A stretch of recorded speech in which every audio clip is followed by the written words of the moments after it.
نرم دل کیا بنایا جناب؟ وما ارسلناک الا رحمۃ للعالمین، سورۃ الانبیاء آیت نمبر 107، تمام جہان والوں کے لیے آپ کو رحمت بنا کے بھیجا ہے۔ یہ تو آپ علیہ السلام کی شفقت تھی۔ بخاری اور مسلم دونوں میں حدیث ہے، انس ابن مالک کہتے ہیں میں نے 10 سال حضور کو وضو کروایا ہے، اور میری عمر 10 سال تھی جب میری ماں نے مدینہ شریف حضور ہجرت کر کے آئے تو مجھے حضور کے سامنے لے گئیں اور کہا کہ یہ میرا بیٹا ہے انس، تو یہ آپ کی خدمت کیا کرے گا۔ 10 سال کا بچہ کیا ہوتا ہے؟ تو کہتے ہیں میں تو بچہ تھا، کبھی حضور مجھے کسی کام سے بھیجتے تو میں جا کے بچوں میں کھیلنا شروع کر دیتا، میں کام ہی بھول جاتا۔ تو حضور نے کبھی مجھے ڈانٹا نہیں، کبھی آپ نے یہ نہیں مجھے کہا 10 سالوں میں تو نے یہ کیوں کیا اور یہ کیوں نہیں کیا۔ زیادہ سے زیادہ باہر تشریف لاتے تو آپ علیہ السلام میرے پیچھے کھڑے ہو جاتے، پیار محبت کے ساتھ یوں کبھی ہاتھ رکھ لیا آنکھوں پہ اور کہا، آپ پیار سے بھی اس سے انہیں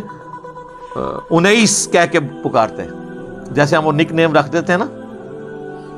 ٹھیک ہے، کسی کا نام ذوالفقار ہے تو پیار سے زلفی کہہ دیا اسے، اس طرح نام تھا انس تو انیس کہہ کے، اور کہتے میں نے تو تمہیں اس کام بھیجا تھا، یہ بھی نہ آگے کہتے کہ ابھی تک کیا کیوں نہیں، ٹھیک ہے، کبھی مجھے ڈانٹا نہیں ہے، پوری زندگی آپ کی شفقت۔ حتیٰ کہ بخاری مسلم میں ایک حدیث ہے، صحابی کہتے ہیں نبی علیہ السلام اپنے گھوڑے یا خچر یا گدھے پہ سوار تھے، ایک پینڈو شخص آیا، آپ نے اپنے گردن پہ وہ ایک چادر رکھی ہوئی تھی، اوڑی ہوئی تھی،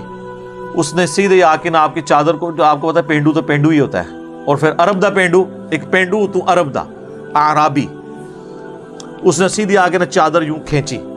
اور صحابی کہتے ہیں اتنی زور سے اس نے کھینچی کہ حضور کی گردن پہ نہ لائن پڑ گئی اس چادر کی وجہ سے، اور کہتا ہے کہ اے محمد جو کچھ اللہ نے تمہیں دیا اس میں سے ہمیں بھی کچھ دو، یعنی جو مالک غنیمت میں سے۔ تو وہ صحابی کہتے ہیں میں دیکھا حضور مسکرا رہے ہیں اور آپ نے فرمایا اس کو دے دو، کتنے گھوڑے اور اونٹ حضور نے اسے گفٹ کیے، تو یعنی آپ کے اندر وہ غصے والا وہ ایلیمنٹ نہیں تھا، اس حوالے سے آپ شفقت والا آپ کے اوپر پہلو غالب تھا۔ اس طرح کے کئی واقعات ہیں، صحیح مسلم میں حدیث ہے جب طائف میں آپ کو پتھر مارے گئے تو آپ نے پہاڑوں کا فرشتہ آپ کے پاس اللہ نے بھیجا کہ آپ اجازت دیں ہم ان طائف کی وادی میں ان کو مسل دیا جائے، تو ان کا نہیں، میں اللہ سے امید کرتا ہوں ان کی آنے والی نسلیں جو ہے نا وہ اسلام قبول کر لیں گی۔